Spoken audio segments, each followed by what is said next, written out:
Alors j'ai accepté de participer au rendez-vous récap pour une raison qui est extrêmement simple à comprendre. Je trouve que l'initiative est très originale et surtout qu'elle a du sens et qu'elle peut servir.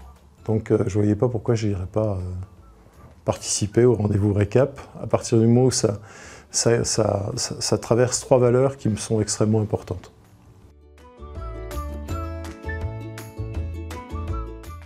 Les associations de patients passent par des phases de leur vie qui sont totalement différentes et à chaque phase va se poser un problème organisationnel différent. Donc on va être sur des très jeunes associations qui vont se retrouver à se poser la question de savoir comment elles vont exister, comment définir leur stratégie, comment définir leur message. Puis après elles vont grandir, elles vont croître et là elles vont commencer à vouloir monter des projets. Et donc se pose à ce moment-là la question de l'organisation générale à côté des bénévoles. Est-ce qu'on a recours à un certain nombre de modes de financement ou de partenariat ou de mécénat pour faire en sorte d'y arriver? Donc les problèmes organisationnels ne sont pas les mêmes.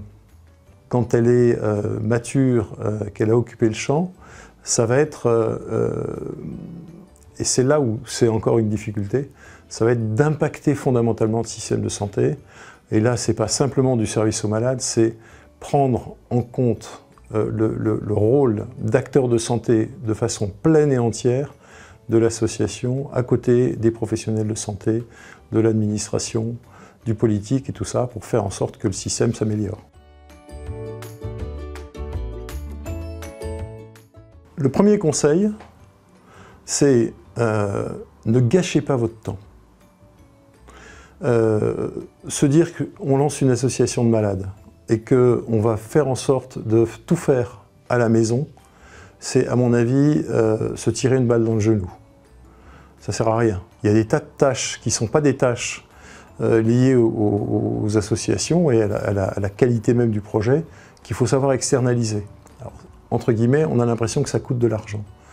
Mais quand on regarde la qualité d'un président d'association, son engagement, la capacité qu'il a à monter des réseaux, la capacité qu'il a à convaincre un certain nombre d'acteurs, c'est là où est son vrai métier. C'est pas d'aller faire de la compta ou d'aller faire, je sais pas, d'aller chercher du papier pour remplir la photocopieuse. C'est véritablement là où est son métier. Et ça, c'est le premier conseil.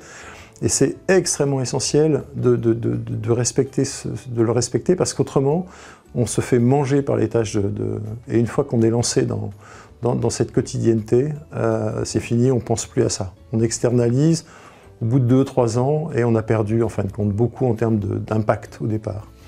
Le deuxième, c'est d'être extrêmement agile, c'est-à-dire de balayer le champ des possibles, de voir quels sont les partenaires avec lesquels on peut éventuellement travailler et d'avoir cette notion de veille en permanence qui va structurer les projets de demain.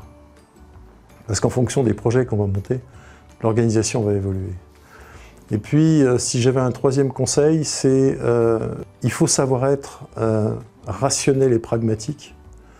Et il faut savoir avoir des projets qui sont des projets qui restent envisageables vu la taille et la croissance de l'association. Pas se faire des plans sur la comète en disant qu'un jour tout va changer.